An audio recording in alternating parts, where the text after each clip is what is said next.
Hello मेरे dear friends and students, welcome to English maths. जैसा कि आप सबको पता है कि हम लोग इसमें एसएससी सीईटी 2023 के प्रीवियस पेपर सॉल्व कर रहे हैं और आज हम लोग करने जा रहे हैं 8 अगस्त 2023 का शिफ्ट 4। शिफ्ट 4 का मतलब ये हमारा कौन सा सेट होगा? ये हमारा होगा सेट नंबर 20। तो आज इसको जब हम कर लेंगे तो पूरे आधे पर आ जाएंगे। कुल 40 सेट हैं जिसमें आज हमारा 20 कंप्लीट हो जाएगा। क्लियर? चलिए, तो इसके पहले के डिस्कशंस आप लोगों ने देखे होंगे। जो हमारे साथ पहली बार जुड़े हैं आप लोग इसके पहले के 19 डिस्कशन देख लीजिए। इसके अलावा CHSL 2022 का भी हमने करा दिया है, CGL 2022-23 का करा दिया है, स्टेनो 22-23 का करा दिया है, MTS 21-22 का है, हालांकि वो थोड़ा कम हो पाया है। ठीक है, और इसके अलावा IB का और CPUSI के भी पेपर हमने कराए हैं। आप जिस भी एग्ज़ाम को परसू करते हैं वो वाला देख लीजिए। अच्छा, मेरी राय ये है कि आप अपने एग्ज़ाम वाइज ना करिए। एसएससी सीजीएल में जितने भी प्रीवियस पेपर हैं, मतलब चाहे CGL हो, CHSL हो, स्टेनो हो, कोई भी हो, सारे के सारे लगा डालिए। आप इसमें चूज ना करिए, ये मेरी राय है। ठीक है, तो चलिए स्टार्ट करते हैं आज का डिस्कशन और देखते हैं आज आपका पहला क्वेश्चन क्या है। तो आज पहला क्वेश्चन है आपका स्पेलिंग का। आ जाओ बेटा। तो ये है इनकरेक्टली स्पेल, ढूंढो किसकी स्पेलिंग गलत है। इंटरोगेशन की स्पेलिंग सही है तो ये आंसर नहीं हो सकता। मजिस्ट्रेट की स्पेलिंग सही है, ये आंसर नहीं हो सकता। प्रिलिमिनरी की स्पेलिंग सही है, ये आंसर नहीं हो सकता। डिसिप्लिनरी की स्पेलिंग गलत है, यही आपका आंसर है। तो स्पेलिंग क्या होगा? बस जरा सी गलती हुई है। DI जो C लिखा है उसके पहले क्या होना चाहिए? S। DISCI होता है। डिसिप्लिन की स्पेलिंग ये होती है ना, N। अब इसके बाद E लगा दे तो डिसिप्लिन हो जाएगा, और डिसिप्लिनरी ARY लगा दिया तो ये हो जाएगा। यहाँ पे C के पहले S लगाना चाहिए था, बस, और कोई खास बात नहीं है। ठीक है, चलिए स्टार्ट करते हैं। अगला क्वेश्चन करते हैं हम लोग अपना। ठीक है, तो अगला क्वेश्चन आपका क्या होगा? ये रहा अगला question, question number 2। Question number 2 में क्या है? फिर से वही स्पेलिंग। ठीक, इस बार हमारा वर्ड है ओकेजनली। तो देखो, ओकेजन की स्पेलिंग क्या होती है? बहुत बाहर ये क्वेश्चन पूछा गया है। हमको लगता है ना हर एग्जाम में 1-2 सेट में ये होता है। ओकेजन में देखो C डबल होता है, ठीक, उसके बाद A होता है, फिर SION होता है। ठीक है, ये हो गया ओकेजन। ठीक है, ओकेजनल बनाएंगे तो AL लग जाएगा, फिर ओकेजनली करेंगे तो एक L और लगेगा, Y हो जाएगा। पहले आप ओकेजन की देख लीजिए, इतने में आपको आंसर मिल जाएगा। OCCATION नहीं होगा, OCCASIOANLLY, ये ठीक है। यहाँ क्या होगा? C सिंगल दिया हुआ है, S डबल दिया हुआ है, गलत हो गया। यहाँ TION लगा हुआ है, बस सीधे एक आंसर बचा। ओकेजन की स्पेलिंग आती है तो ओकेजनली भी ठीक हो जाएगा। नेक्स्ट क्वेश्चन में आ जाओ अपना। अगला क्वेश्चन है भाई आपका, देखो यहाँ क्या लिखा है? नो एरर, मतलब समझ गए। लिखा in this world of competitions every one of us is required to plan our course of careful. ओहो, to plan our course careful. Careful नहीं होगा, केयरफुली होगा, क्योंकि केयरफुल एडजेक्टिव है, इसके बाद नाउन आना चाहिए। प्लान के लिए लगा ना, ये केयरफुल किसके लिए लगा है? प्लान। हमें अपना कोर्स प्लान करना चाहिए। तो कैसे करना चाहिए? केयरफुली। तो क्या होगा? हमें अपना प्लान बनाना चाहिए केयरफुली। तो this careful should have been carefully because it is telling the manner of plan. हमें प्लान का तरीका बताना है, इसलिए एडवर्ब ऑफ मैनर केयरफुली होना चाहिए। और ये रहा आपका केयरफुल जो गलत हुआ है। आंसर आपका कौन सा हो गया? 4th वाला। ठीक, नेक्स्ट क्वेश्चन आ जाओ। अगला है क्वेश्चन नंबर 4। 4 में क्या करना? ये अंडरलाइन किया हुआ है और इसको कह रहे हैं दैट कैन सब्स्टिट्यूट। देखें यहाँ कोई मिस्टेक है क्या? और होगी ही, क्योंकि यहाँ कोई नो सब्स्टिट्यूशन नहीं है। ठीक है, चलिए आ जाओ। सी मेक्स श्योर दैट, उसको एकदम यकीन है कि all the newly released books, release की रियलाइज, पढ़ा तो हमने रिलीज, लेकिन यहाँ लिखा हुआ है रियलाइज, बस यही गलती है। ठीक है, ये रियलाइज लिखा है जबकि होना क्या चाहिए? Release, RELEASED। बस स्पेलिंग का हेर फेर है। एक जो यहाँ पे A लगा हुआ है वो एक्चुअली रिलीज्ड LE के बाद होना चाहिए था। ठीक है, रियलाइज नहीं होगा, न्यूली रिलीज्ड बुक्स होगा। क्लियर? तो ढूंढो यहाँ पे क्या है। द न्यूली रिलीज्ड बुक्स, ये रिलीज्ड तो ठीक है, रिगार्ड बुक्स और रिलीव्ड बुक्स और रिवर, अरे सब ये न्यूली रिलीज्ड बुक्स होना चाहिए, चौथे का पहला होगा। ठीक, चलिए आगे बढ़ते हैं। आपका अगला क्वेश्चन देखते हैं बच्चा लोग।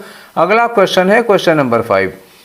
थोड़ा बड़ा था, रीअरेंजमेंट का था, तो साइज थोड़ा छोटा कर दिया हूँ। थोड़ी आंखों को तकलीफ हो रही होगी, बट मैनेज करो किसी तरह से, इतना भी छोटा नहीं दिख रहा है। ठीक है, चलो लिखा हुआ है the museum exhibit, museum exhibit कर रहा है शोकेस्ड। म्यूजियम एग्जिबिट का मतलब म्यूजियम में एक एग्जिबिट लगी थी, एक प्रदर्शनी लगी थी, जिसने शोकेस्ड, जिसने दिखाया an impressive collection of ancient artefacts. ठीक है, आगे लिखा है, ये तो स्टार्ट कर रहा है बढ़िया से। Visitors from around the world, पूरी दुनिया से लोग आए to marvel at the intricate carvings and delicate pottery, pottery है पोएट्री नहीं, पोट्री मतलब क्या होता है, बर्तन बनाना निकला। Each piece telling a story of the people who had created it. ठीक है, दूर दूर से टूरिस्ट आ रहे थे, दुनिया भर से आ रहे थे, वो इन सबको देखे, हर पीस जो थी उसमें म्यूजियम में जो लगी थी वो अपनी कहानी कह रही थी। चलो ठीक है, तो ये तो बाद में आएगा ना, ए के बाद ही बी आएगा, क्योंकि जब प्रदर्शनी लगेगी तो प्रदर्शनी की चीज़ों का वर्णन होगा। ए में प्रदर्शनी लगी है, बी में प्रदर्शनी की चीज़ों का वर्णन किया जा रहा है। अब सी में क्या है, म्यूजियम्स डायरेक्टर वाज प्राउड, तो ठीक है, जब लोग दूर दूर से देखने आएंगे तो म्यूजियम का डायरेक्टर प्राउड फील करेगा of the exhibit and the effort of his team and made the curated. ठीक है, ए बी के बाद सी आया, एकदम क्रम चल रहा है। इन्होंने कहा however one day a visitor claimed to recognise a piece that had been stolen from his family's home many years ago, वो उनके परिवार से चुराया गया था। यहाँ तक सब कुछ अच्छा अच्छा चल रहा है, अच्छा अच्छा एक साथ। अब क्या है, बुरा हो गया। देखो यहाँ हाउएवर के साथ लगा, एक दिन एक आदमी आता है जो कहता है कि ये वाली चीज़ हमारे घर से चुराई हुई है, तो अभी निगेटिव जा रहा है, डी में निगेटिव हो गया। अब देखो ई में देखें अच्छा है कि खराब है। द डायरेक्टर वाज शॉक्ड, किस बात पर शॉक्ड रह गए, लोग ज़्यादा आए थे इसलिए, या किसी ने चोरी का आरोप लगाया था। एंड वोड टू इन्वेस्टिगेट द मैटर, उन्होंने कहा इन्वेस्टिगेट करेंगे, ये डी के बाद लगेगा, क्योंकि डी में किसी ने चोरी का आरोप लगाया, उसके बाद डायरेक्टर ने कहा कि हम इसकी जांच करवाएंगे, तो जाहिर सी बात है वो डी के बाद ई लगेगा। एकदम ठीक है, A B C D E. A B C में प्रदर्शनी के बारे में तीनों पॉजिटिव विचार हैं, और डी और ई में क्या है, किसी चीज़ पर चोरी का आरोप है, तो ये बाद में लगेगा, जांच से उसके बाद में होगी चोरी के आरोप के बाद, तो डी के बाद ई लगेगा, ए बी सी डी क्रम में लगेगा, तो ए बी सी डी ई सीधा सीधा लगा हुआ है। क्लियर है, कोई डाउट तो नहीं ना? नहीं, चलिए आगे चलते हैं। अगला क्वेश्चन करते हैं, क्वेश्चन नंबर 6। 6 में क्या करना है, एक्टिव वॉइस में। चलिए एक्टिव वॉइस में क्या लिखा, इज गिवन। इज गिवन का मतलब क्या हुआ, जब हम बताते हैं ना, जब वर्ब की फर्स्ट फॉर्म में एस ई एस लगा रहता है तो हम इज एम आर के साथ वर्ब की थर्ड फॉर्म लगाते हैं। ठीक है, क्या दिया गया, प्रॉपर गाइडेंस। किसने दिया, बाय हर बॉस। बाय हर बॉस में बाय हटा के हर बॉस कहाँ चला जाएगा, पहले चला जाएगा। और इज गिवन, देखो इज गिवन की जगह क्या लिखा, बॉस चूंकि सिंगुलर है तो वर्ब क्या होगी, गिव्स। गिव्स और सी के बाद यहाँ क्या हो जाएगा, हर, तो हर बॉस गिव्स हर।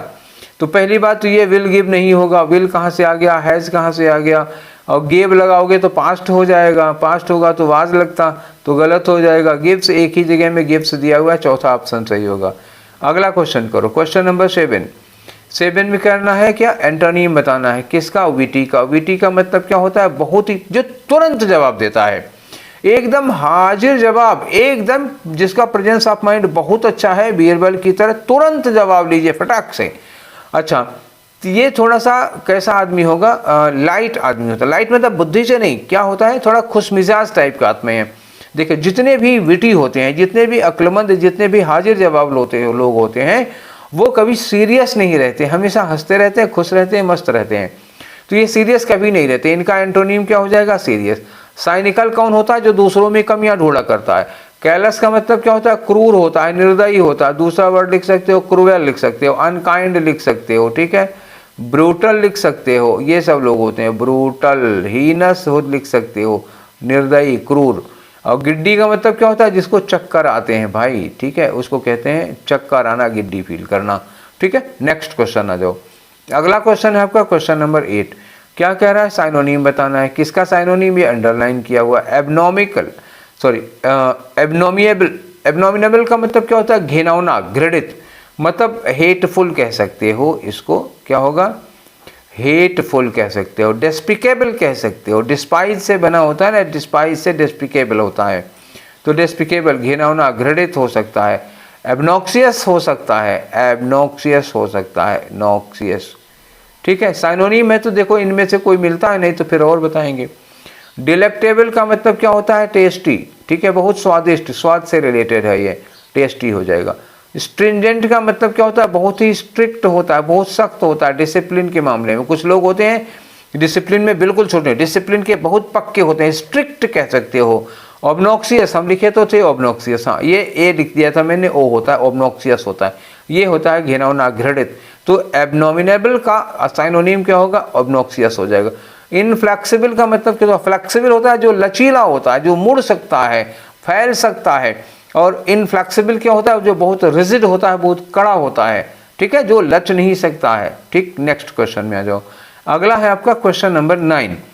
9 में आपको बताना है वन वर्ड, किसका? एक स्टेटमेंट है, a person who believes that all events are predetermined are subject to fate. एक ऐसा व्यक्ति जो ये मानता है कि हमारी लाइफ में जो कुछ भी होता है वो पहले से ही लिखा होता है, भाग्य में निश्चित होता है, और हम क्या है? सब्जेक्ट टू फेट, हम किस्मत के सब्जेक्ट हैं, मतलब किस्मत जैसा चाहती है वो हमसे कराती है, हम अपने मन से कुछ भी नहीं करते। ऐसे लोगों को भाग्यवादी कहते हैं, उनके लिए एक वर्ड क्या होगा? फैटलिस्ट होते हैं, ठीक है, ये भाग्यवादी होते हैं। क्रेडुलस का पर्सन क्या होता है? A person who is always ready to believe others. किसी भी बात पर भरोसा कर लेना, वो क्रेडुलस आदमी होता है, ठीक है, किसी भी बात पर भरोसा कर लेगा। आप झूठ बोल रहे हैं तो वो आपको भरोसा कर लेगा, ठीक, बड़े सीधे साधे अच्छे लोग होते हैं, सब पर भरोसा कर लेते हैं। ईगोटिस्ट थोड़ा घमंडी टाइप का होता है, जो सोचता है कि फर्स्ट आई। और एरिस्टोक्रेट का मतलब बहुत रईस आदमी होता है, लग्जरियस लाइफ जो जीता है वो एरिस्टोक्रेट होता है, ठीक है। नेक्स्ट आदमी, नेक्स्ट क्वेश्चन है हमारा क्वेश्चन नंबर 10। क्या करना है? एरर बतानी है आपको। चलिए, the investigation conducting bye research team yielded statistically significant result providing substantial evidence to support the hypothesis। अब यहाँ देखो लिखा क्या है? Bye research team. अगर बाई के साथ रिसर्च टीम लगी हुई है, एक बार मैं इसको क्लियर कर देता हूँ, ठीक है, अब बताते बनेगा। बाय रिसर्च टीम, तो बाय रिसर्च टीम का मतलब क्या हुआ? जिसने ये काम किया, तो ये पैसिव स्ट्रक्चर दे रहा है कि नहीं? पैसिव वॉइस का स्ट्रक्चर दे रहा है, तो कंडक्टिंग की जगह क्या होना चाहिए था? कंडक्टेड होगा। The investigation conducted by the research team, ये होना चाहिए था ना, बाय रिसर्च टीम लिखा है तो कंडक्टेड बाय रिसर्च टीम होगा, कंडक्टिंग बाय रिसर्च टीम नहीं होगा, ठीक है। अगर ऐसे होता दिखा होता the research team conducting the investigation, research team पहले चली जाएगी तो कंडक्टिंग द इन्वेस्टिगेशन होगा, और अगर इन्वेस्टिगेशन पहले होगा तो conducted by the research team होगा, ठीक है। पैसिव का स्ट्रक्चर जा रहा है, EJMR लगा नहीं है बस, तो ये कंडक्टिंग बाय की जगह कंडक्टेड बाय होगा, तो चौथा वाला आंसर होगा आपका। नेक्स्ट क्वेश्चन पे आ जाओ, क्वेश्चन नंबर 11। क्या कह रहे हैं? अप्रोप्रिएट मीनिंग बताना है। एक इडियम दिया हुआ, a hard nut to crack. A hard nut to crack का मतलब क्या होता है? कि कोई एक ऐसा काम है, कोई एक ऐसा ही मतलब ऐसा वर्क है कोई जिसको करना बहुत कठिन है, कोई एक टास्क है, कोई एक वर्क है जो बहुत डिफिकल्ट है, बहुत कठिन है।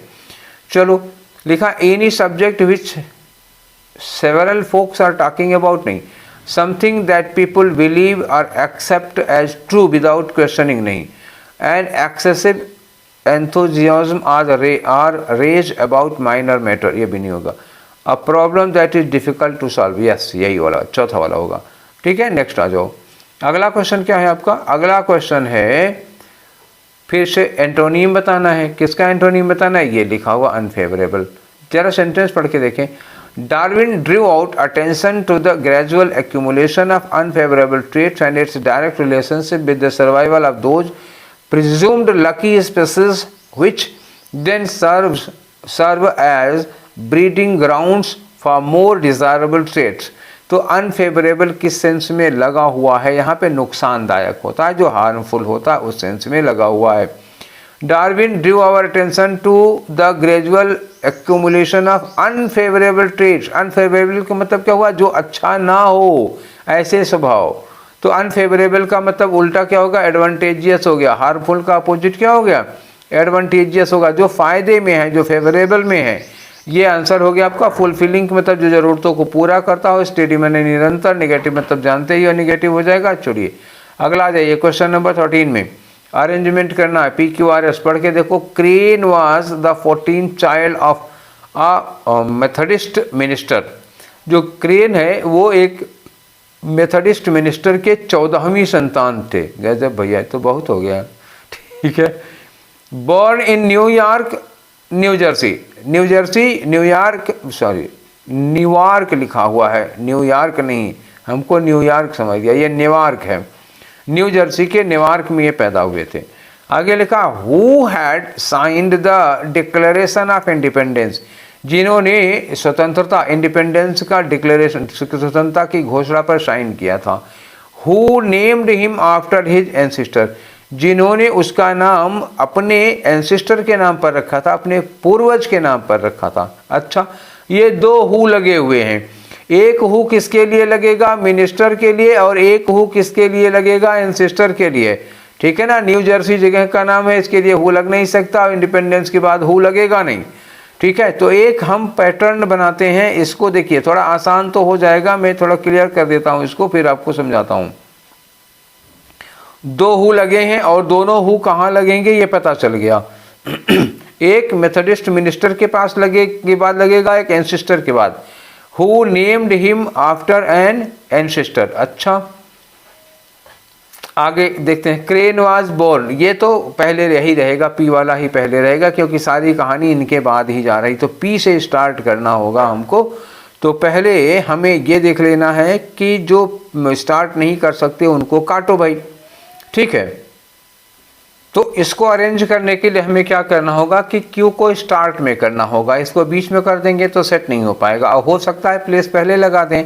Born in New York New Jersey, Crane was 14th child of Methodist minister, तो हम क्यू को पहले कर दे रहे हैं, क्यू के बाद पी लगा दे रहे हैं, ठीक।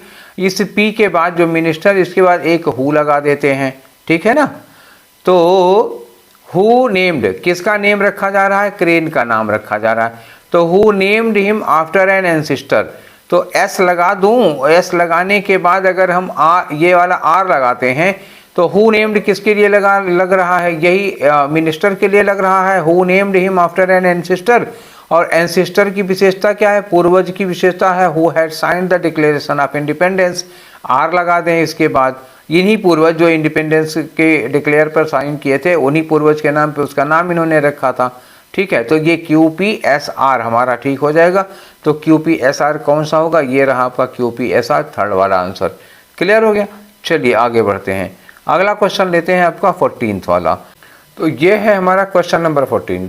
इसमें क्या करना है? खाली जगह भरना है। किसका किससे भरना है? एंटोनिम किसका? इसका एंटोनिम लगाना है। देखिए लिखा, our administration uses dash techniques to get their work done. आगे लिखा, they do not rely on overt tactics, इसी का अपोजिट। तो वो ओवर्ट का मतलब क्या होता है? ओपन। वो ओपन टैक्टिक्स को नहीं फॉलो करते हैं, अपना काम करवाने के लिए वो कैसी सीक्रेट यहाँ लगेगा ना, सीक्रेट टेक्निक्स का यूज करते हैं। और यहाँ सीक्रेट की मीनिंग वाला वर्ड कौन सा हो सकता है? कोवर्ट। कोवर्ट का मतलब क्या होता है? सीक्रेट। तो यही ऑप्शन यहाँ पे लगेगा। अपारेंट का मतलब क्या होता है? एकदम से क्लियर होता है, स्पष्ट होता है। ये दोनों एक ही वर्ड है, अपारेंट और क्लियर, ठीक है। ये पेटेंट होता है। पेटेंट मतलब जब किसी चीज़ के प्रोडक्शन पर गवर्नमेंट आपको लाइसेंस देती है और मोनोपोली हो जाती है कि इस चीज़ का प्रोडक्शन आप ही करेंगे, दूसरा कोई नहीं कर सकता है। आप किसी को फ्रेंचाइजी दे तो दे सकते हैं, किसी को परमिशन दे तो दे सकते हैं, वो किसी प्रोडक्शन का पेटेंट करवाना होता है, ठीक है। तो नेक्स्ट बढ़ते हैं अगले वाले क्वेश्चन पर। अगला क्वेश्चन है आपका क्वेश्चन नंबर 15। 15 में क्या करना है? देखिए, नो सब्स्टिट्यूशन रिक्वायर्ड यहाँ लिखा हुआ है और ये अंडरलाइन किया हुआ है। देखिए, अगर यहाँ कोई गलती है तो सब्स्टिट्यूट करेंगे, नहीं तो रहने देंगे। लिखा, इफ़ आई वॉज यू, अगर आपकी जगह पर मैं होता तो I would not have appeared for the entrance exam, तो मैं इस एंट्रेंस एग्जाम में अपीयर ही ना होता। तो अगर आपकी जगह पर मैं होता, ये क्या होता? इमेजिनरी सिचुएशन है। इमेजिनरी सिचुएशन में किसी भी सब्जेक्ट के साथ क्या लगता है? वर लगता है, ठीक है। सबके साथ, सिंगुलर प्लूरल सबके साथ वर लगता है। तो कौन सा ऑप्शन होगा? ये वर होगा। वुड इफ़ के साथ वुड या कोई मॉडल वर्ब लगती ही नहीं है, पहली बात तो वुड हैव लगेगा ही नहीं, वाज गलत होगा, वर लगेगा इस जगह पे, ठीक है। सब्जेक्ट वर्ब एग्रीमेंट का रूल यहाँ नहीं लागू होता। इमेजिनरी कंडीशन में हमेशा प्लूरल वर लगता है। अगला क्वेश्चन क्या है, एंटोनिम बताना है आपका। किसका एंटोनिम बताना है, अंडरलाइंड वर्ड है, वायबिलिटी हो गई। तो वायबिलिटी का आपको अपोजिट, वायबिलिटी मतलब क्या होता है, एक तरह से अस्थिरता सी होती है, ठीक है, भरोसे के लिए होता है। वायबल होता है ना, प्रैक्टिकलिज्म जिसको कहते हैं, ठीक है, फीसिबल, प्रैक्टिकल, वायबल ऐसे होता है, प्रैग्मेटिक होता है, ठीक। लिखा है conducting in depth research and analysis of a startup as part of creating an investment memo is an important step for potential investors to evaluate the viability and potential of the startup। तो viability क्या होती है, credibility कह सकते हो आप इसकी, credibility. Viability मतलब क्रेडिबिलिटी, क्रेडिबल कोई चीज़ कितनी है, ये हो सकता है इसकी मीनिंग, क्रेडिबिलिटी। और इसका पूछा है एंटोनिम, तो एंटोनिम में क्या आ जाओ, इनक्रेडिबिलिटी कर लो, और कर दो, सीधा सीधा तो दिया है। वायबिलिटी मतलब क्रेडिबिलिटी, उसका एंटोनिम इनक्रेडिबिलिटी दिया है। लायबिलिटी दायित्व तो होता है, फीसिबिलिटी क्या होता है, फीसिबिलिटी तो साइनोनिम हो जाएगा, वायबिलिटी फीसिबिलिटी एक ही चीज़ हो जाती है। एक्सटेम्पर का मतलब क्या हो, बिना तैयारी के भाषण देना। If you are delivered to talk on any subject without rehearsal और previous preparation, that is extempore, ठीक है। चलिए नेक्स्ट क्वेश्चन में आगे बढ़ते हैं हम लोग। अगला क्वेश्चन है आपका क्वेश्चन नंबर 17 में क्या करना है आपको, पैसिव वॉइस में इस सेंटेंस को बताना। Mister hammer teaches the boys, अभी थोड़ी देर पहले आया था इज के साथ वर्ब की थर्ड फॉर्म, तो मैंने बताया था जब भी वर्ब में एस या एस लगा रहता है तो उसके साथ क्या लगता है, इज एम आर के साथ वर्ब की थर्ड फॉर्म लग जाती है, ठीक है। और जो पहले क्वेश्चन था उसमें क्या था, इज के साथ थर्ड फॉर्म थी, उसमें हमें वर्ब में एस चाहिए था, इसमें उसी का उल्टा कर दिया। प्रेजेंट इंडेफिनिट के दोनों क्वेश्चन थे, एक एक्टिव से पैसिव में, एक पैसिव से एक्टिव में। तो जब यहाँ टीचर्स लिखा हुआ है तो इसका मतलब क्या होगा, इज टाट, लेकिन इज नहीं होगा क्योंकि ये बॉयज लिखा है। बॉयज यहाँ जाके सब्जेक्ट बनेंगे तो बॉयज और क्या होगा, बॉयज और टाट बाय मिस्टर हैमिल। तो ये तो बॉयज ही गलत है क्योंकि अपॉस्ट्रोफी एस नहीं होगा, प्लूरल वाला चाहिए।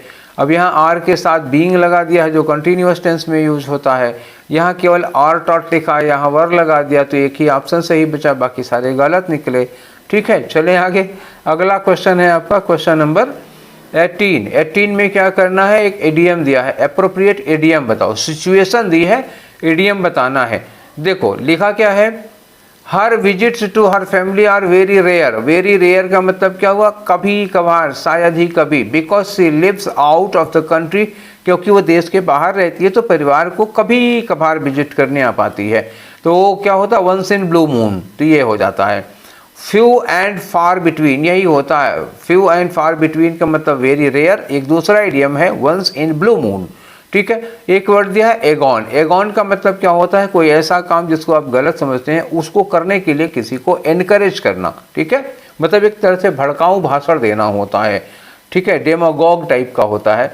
तो समझ गए ना, एगॉन किसी कोई ऐसा काम जिसको आप गलत समझते हैं, जो गलत है वही काम करने के लिए किसी को उकसाना, किसी को एनकरेज करना, जिसे दंगा उंगा भड़काने के लिए किसी को उकसाना, एगॉन होता है।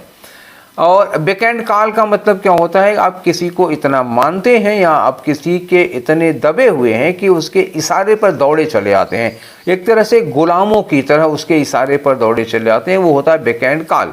मतलब to be present at every मतलब कमांड ऑफ अबडी ए पर्सन, किसी पर्सन की हर कमांड पर अपने आप को हमेशा खड़े पाना, तैयार रहना।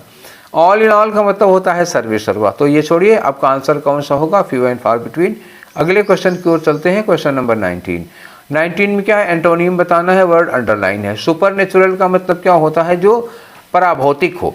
पराभौतिक मतलब एक ऐसी चीज जो हमें ऐसे नेचुरल सामान्य जगत में देखने को ना मिले। सुपर नेचुरल जनरली हम लोग, जैसे कोई आदमी उड़ने लगता है तो वो सुपर नेचुरल की कैटेगरी में आ जाता है, ठीक है। जैसे हनुमान जी में सुपर नेचुरल पावर्स थी, ठीक, ये सुपर नेचुरल होता है, जो मतलब नेचर से बहुत ज़्यादा, बहुत ऊपर होता है, वो सुपर नेचुरल है। तो जैसे लिखा कि my friend believes in super natural elements in the universe, ठीक, ये हो गया। जादू, परियां और मतलब इस तरह की चीज़ों में जो विश्वास करते हैं वो सुपर नेचुरल होते हैं। अब मैजिकल तो सिमिलर के करीब आ जाएगा, जो मैजिकल होता है वो सुपर नेचुरल ही होता है। यूजुअल इसका अपोजिट हो जाएगा, यूजुअल नहीं होता। Super natural is never usual, super natural is always unusual, unnatural, ठीक है। तो ये यूजुअल हो गया इसका एंटोनिम। अनकाइंड का मतलब अभी थोड़ी देर पहले मैंने अनकाइंड लिखा था। अनकाइंड का मतलब क्या हुआ? क्रूएल, जिसके अंदर दया नहीं होती। मर्सीलेस, अनकाइंड, क्रूएल, कैलस, जो पूछा गया था वर्ड जिसमें मैंने ये सब बताया था वो था कैलस, ठीक है। ब्रूटल, अननेचुरल, अननेचुरल क्या हो जाएगा? साइनोनिम हो जाएगा बच्चा ना, ये क्या हो जाएगा? साइनोनिम हो जाएगा इसी का। अननेचुरल, सुपरनेचुरल, ठीक है, और मैजिकल, ये सब साइनोनिम हो जाएंगे। तो आपका आंसर क्या होगा? यूजुअल होगा। ठीक, नेक्स्ट क्वेश्चन पर आ जाओ। अगला क्वेश्चन है आपका क्वेश्चन नंबर 20। इसमें क्या करना? एरर। यहीं देख के हमको लग गया कि एरर है, और यहाँ भी देख रहे हैं तो एरर ही लिखा हुआ है। इट वॉज रवि, ये तो मेरा ही नाम है, ठीक है, लेकिन मैं नहीं था, ठीक है। आगे आ जाओ। It was Ravi not his friends who were shouting at late hours last night. मतलब पिछली रात, लेट आवर्स मतलब 11 बजे रात में जो चिल्ला रहे थे वो रवि था, ना कि उसके दोस्त थे। अच्छा भैया, इतने खराब तो नहीं है हम यार, कोई बात नहीं। तो अब ये जो हु के साथ वर लगा हुआ है, हु लगा है, वर लगा है हु के लिए, और हु किसके लिए लगा है? अच्छा रुको जरा क्लियर करके बताएं, मेरे नाम से जुड़ा हुआ है तो मैं अच्छे से समझा देता हूँ ना इसको। चलो आ जाओ। ये जो वर लगा हुआ है, ये वर किसके लिए लगा है भाई? हु के लिए लगा है। हु किसके लिए लगा है? फ्रेंड्स के लिए या रवि के लिए? तो यहाँ लिखा है नॉट हिज फ्रेंड्स। नॉट लगने का मतलब ये जो है हु, ये इनके लिए नहीं लगा, किसके लिए लगा है? इसके लिए लगा है। तो इसके लिए जब वर लगाओगे, हु लगाओगे, तो ये जो वर लिखा है वो क्या हो जाना चाहिए? वाज हो जाना चाहिए था। ये गलती है, हु वर शाउटिंग नहीं होगा, ठीक है। तो आंसर 3 होगा। आसान था ना मेरे नाम का क्वेश्चन, ठीक है। चलो आगे आते हैं। अगला क्वेश्चन है वही पैसेज, एक बड़ा भारी सा पैसेज दिया है, देखो एक पेज में आया भी नहीं है, 2 पेज में जाएगा, कोई बात नहीं, पढ़ लेते हैं। पैसेज तो फेमिलियर लग रहा है हम लोगों को, ठीक है। आ जाओ। लिखा अनएम्प्लॉयमेंट, वही बेसिक आपकी समस्या है। Unemployment is a major issue in India, ठीक, बिल्कुल सही बात। Dash millions, that dash millions of people across the country, जो पूरे देश में लाखों करोड़ों लोगों को क्या करता है? प्रभावित करता है। तो यहाँ क्या लगाओगे? अफेक्ट करना, इन्फ्लुएट करना। अब दैट अनएम्प्लॉयमेंट सिंगुलर है तो अफेक्ट्स लगा दोगे। मतलब जरूरी नहीं कि यही वर्ड लगा है, अफेक्ट्स, इन्फ्लुएंसेज या इस तरह का कोई वर्ड यहाँ आना चाहिए। Despite being one of the fastest growing economies in the world, दुनिया की सबसे तेज ग्रो करने वाली इकोनॉमीज में से एक होने के बावजूद India has struggle to create dash jobs to keep up with its rapidly expanding population. India उतने नौकरियां, उतने जॉब नहीं क्रिएट कर पाई जितना यहाँ की तेजी से बढ़ती हुई पॉपुलेशन के लिए ज़रूरी था। तो यहाँ क्या हुआ? उतनी, उतनी का मतलब यहाँ क्या आना चाहिए? यहाँ सफिशिएंट जॉब आना चाहिए, ठीक है। क्या होगा? सफिशिएंट, तेजी से बढ़ती पॉपुलेशन के लिए सफिशिएंट जॉब नहीं पैदा कर पाए हम। सेकेंड नंबर पे, the unemployment rate in India varies widely dash different states of and regions. तो पूरे देश में अलग अलग जो देश है, अलग अलग जो स्टेट्स हैं, राज्य हैं और रीजन हैं, तो वहाँ पे यहाँ जो अनएम्प्लॉयमेंट की रेट है वो अलग अलग है। तो पूरे के सेंस में यहाँ क्या लगा दो? यहीं वही लगा दो, अक्रॉस, जो इन्होंने लगाया वही हम भी लगा दे रहे हैं। अक्रॉस इन्होंने लगाया ही है ना, अक्रॉस द कंट्री, ठीक। कहीं लिखा था, अभी हम लोगों ने पढ़ा था, ये लिखा अक्रॉस द कंट्री, हमने भी वही अक्रॉस यहाँ भी लगा दिया। आगे लिखा कि यंग पीपल इन पर्टिकुलर, खास तौर से जो युवा हैं जैसे आप लोग हैं, तो face significant challenges in finding employment. आप लोग तो ये तो झेल ही रहे हो, एम्प्लॉयमेंट पाने में कितने चैलेंज झेल रहे हैं आप लोग। मेनी आर हाईली एजुकेटेड, बहुत से लोग बहुत पढ़े लिखे हैं, but lack skill and experience, लेकिन उनके अंदर स्किल या एक्सपीरियंस नहीं है। Needed to dash in a highly competitive job market, needed to dash, तो डैश क्या, ये इन्होंने कम्पिटिटिव मार्केट लिखा है तो यहाँ कम्पीट लिख देते हैं, और क्या, नीडेड टू कम्पीट, कम्पीट करने के लिए जिस स्किल की ज़रूरत है वो उनमें नहीं है, ठीक। Needed to compete in a highly competitive job market. There are many factors contributing to the high level of unemployment in India. Some of these include the lack of investment in infrastructure, mismatch between the skill of workers and the need of employers, and a lack of access to finance or for small and medium sized business. The Indian government has launched several initiatives to address the issue of unemployment in the country. These include programs to support small business, encourage investment and infrastructure and provide vocational training to young people. However, much more needs to be done to create sustainable long-term employment properties for all Indians. Employment can have serious social and economic consequences including poverty, crime and social dash. तो अब यहाँ पे क्या लगाओगे, गिन डालो, ढेर सारी सोशल प्रॉब्लम्स है। अनएम्प्लॉयमेंट में क्या है, सीरियस सोशल और इकोनॉमिक कंसिक्वेंसेज होते हैं, जिसमें शामिल है क्या, पावर्टी, क्राइम और क्या, पावर्टी और क्राइम से मिलता है यहाँ क्या रख देते, तो social inequality, social injustice, social unrest, ऐसा कोई वर्ड आना चाहिए। ठीक है, 5वें वाले में 4 क्वेश्चन एक पेज में हैं। तो हम पहले चलते हैं कहाँ पर, पहले चलते हैं यहाँ पर। यहाँ एक बार और देख लेते हैं क्या वर्ड हमें को यूज करना है। उसके बाद हम क्या करेंगे, इसके बाद हम सीधे पहुँचेंगे ऑप्शन में और ढूंढेंगे वहाँ से कि कौन सा ऑप्शन लग सकता है। ठीक है, एकदम क्लीन तो हो गया यहाँ पर। तुम कहाँ बच्चे भैया, तुम भी साफ हो जाओ। ठीक है, तो पहले में हमें क्या लगाना था बच्चा लोग, ये देखो यहाँ क्या लिखा है, that dash millions of people, unemployment लाखों करोड़ों लोगों को प्रभावित कर रहा है। और यहाँ क्या लिखा है, struggle to create dash jobs, तो इंडिया मतलब जो कंट्री है वो स्ट्रगल कर रही है पर्याप्त तेजी से बढ़ती जनसंख्या के लिए पर्याप्त नौकरियाँ। तो यहाँ हमें दूसरे में सफिशिएंट और पहले में प्रभावित करने वाला कोई वर्ड चाहिए। ठीक है, तो आ जाओ, यहाँ देखो क्या मिल सकता है, यहाँ पे आपके काम का मिल सकता है कुछ। ठीक है, आ जाओ, कुछ मिला। देखो पहले में क्या है, जो प्रभावित करता है, तो जो कंप्रोमाइज करता है ये नहीं होगा। अनएम्प्लॉयमेंट जो बहुत सारे युवकों को प्रभावित करता है, तो जो युवकों को कंप्रोमाइज करता है या कंट्रोल करता है नहीं। इफेक्ट, इफेक्ट क्या होता है, नाउन होता है, ये नहीं लग पाएगा, ये वर्ब लगेगी। ठीक है, अफेक्ट्स, तो इसमें चौथा लग जाएगा। दूसरा पर्याप्त नौकरियां, तो तेजी से बढ़ती जनसंख्या के लिए पर्याप्त नौकरियां।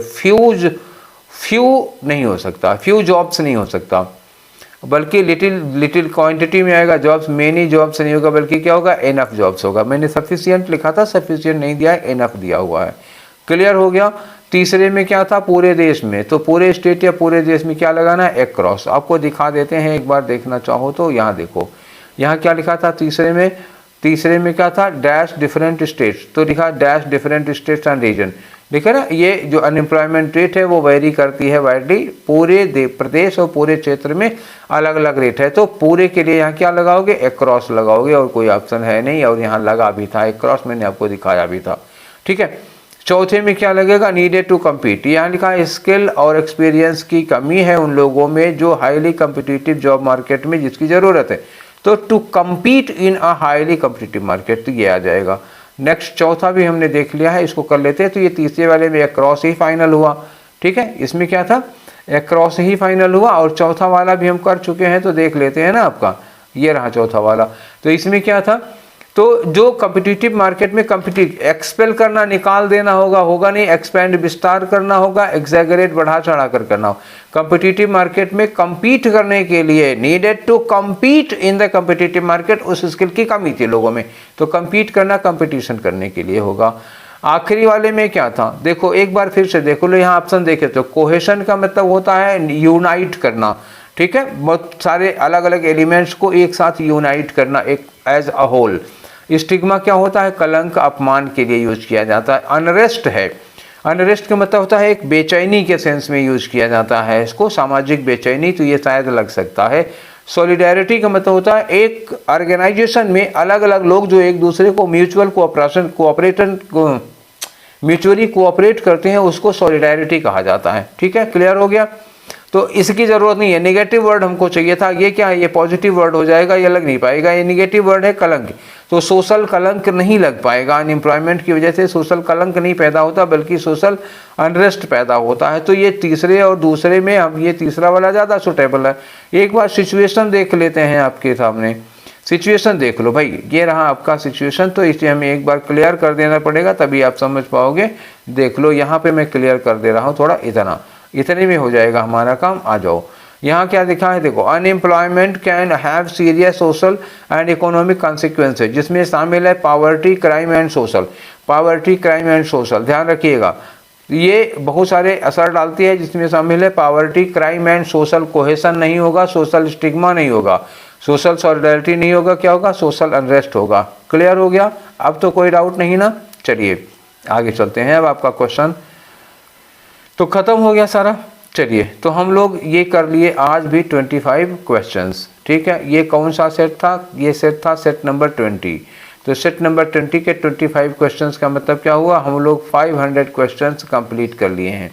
अब हमारे पास 500 क्वेश्चंस और बचे हैं। देखा, मैंने शुरुआत की थी और धीरे धीरे हमने 500 क्वेश्चंस कर लिए हैं। ठीक, आधे पर आ गए।